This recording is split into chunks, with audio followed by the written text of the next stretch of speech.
تمام حمد اس خالق ازل کے لیے، سکون جھیل کو جو دیتا ہے کنول کے لیے۔ میں اسی کے نام سے کرتا ہوں ابتدائے سخن کہ جس کے نام فرشتوں نے بھی سنبھل کے لیے۔ میرا رسول ہمیشہ کمال کرتا ہے، وہ جو بھی فیصلہ کرے بے مثال کرتا ہے۔ میرے رسول کو شمس و قمر سے مت پہچان کہ ایسے کام تو اس کا بلال کرتا ہے۔ اللہ اور اس کے رسول کے نام کے بعد کام کا آغاز کریں گے۔ عزیز طلباء، میں آصف رائے۔ آج ہمارے پاس جماعت ہشتم میں سے مضمون نویسی ہے۔ آج ہمیں ایک مضمون پڑھنا ہے۔ آئیے بورڈ کی جانب بڑھتے ہیں اور اس مضمون کو پڑھتے ہیں اور دیکھتے ہیں کہ اس مضمون میں کس بات کو زیر بحث لایا گیا ہے۔ جی پیارے بچوں، آج ہمارے پاس جو مضمون ہے وہ ہے ایک یادگار سفر۔ یہ قصے کی شکل میں ہوگا، ایک واقعے کی شکل میں ہوگا۔ یہ بڑی جلدی آپ کے ذہن نشین ہو جائے گا۔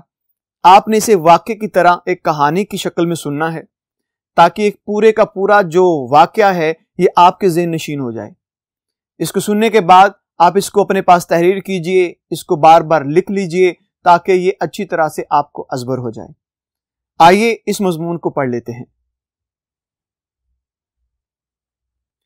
جی پیارے بچوں، آئیے آج کا مضمون پڑھتے ہیں، ایک یادگار سفر۔ پچھلے سال کی بات ہے، ہمیں اسکول سے گرمی کی چھٹیاں تھیں۔ میں نے اور میرے بہن بھائیوں نے ایک روز ابا جان سے فرمائش کی کہ ہمیں سیر کے لیے کومری لے چلیں۔ ابا جی کو ہم سے بہت زیادہ محبت ہے، کہنے لگے منظور ہے، تم لوگ تیاری کرو، انشاءاللہ پرسوں اتوار کو علی صبح روانہ ہوگی۔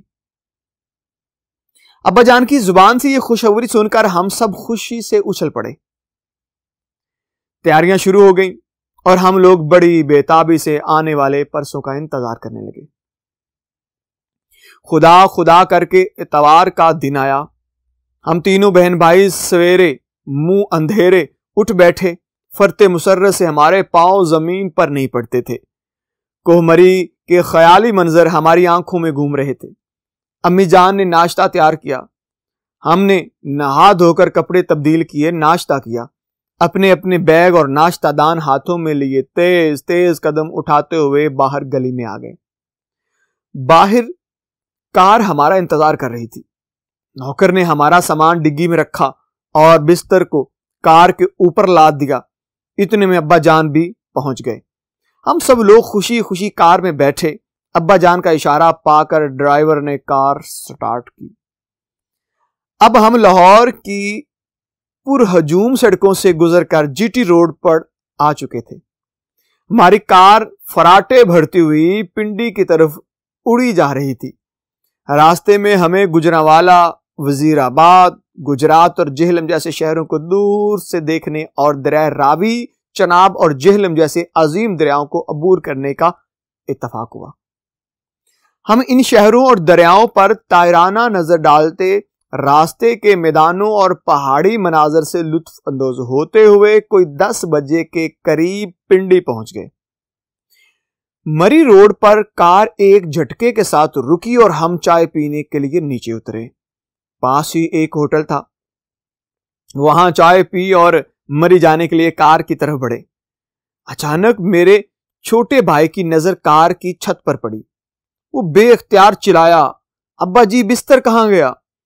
انہوں نے گھبرا کر کار کی چھت پر دیکھا، واقعتاً بستر غائب تھا۔ ہم لوگ اس ناگہانی افتاد سے سخت پریشان ہوئے، کیونکہ اس بستر میں قیمتی کمبلوں اور چادروں کے علاوہ ہمارے گرم اور سرد کپڑوں کے 2 جوڑے، کچھ سویٹر اور تولیے بھی تھے۔ ابا جان کا خیال تھا کہ کسی جگہ پر سڑک کا موڑ کاٹتے ہوئے بستر کار پر سے گر گیا ہے، بہتر ہے کہ فوراً چند میل پیچھے چلیں، شاید مل جائے۔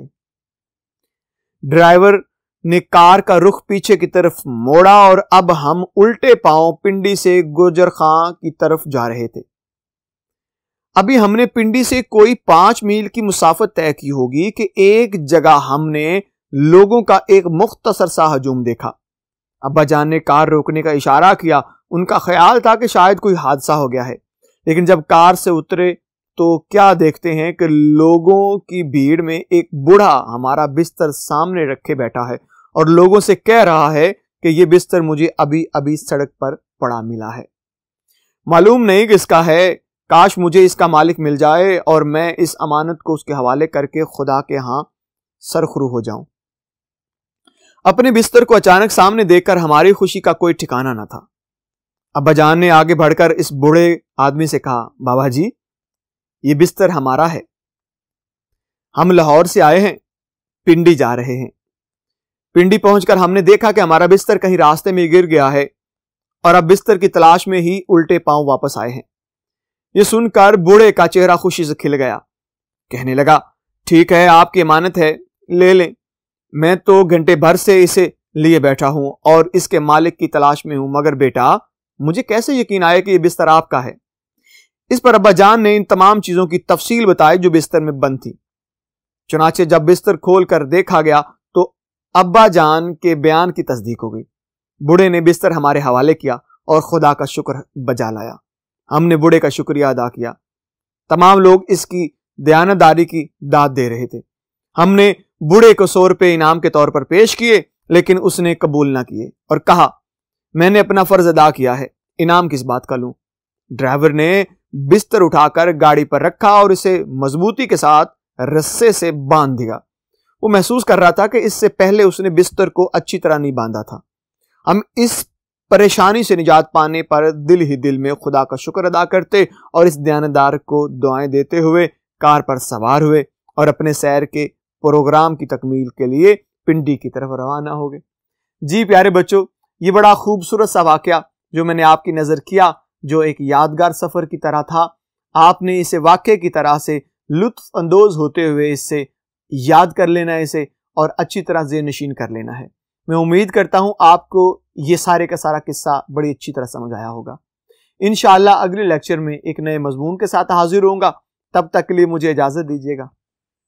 اللہ حافظ۔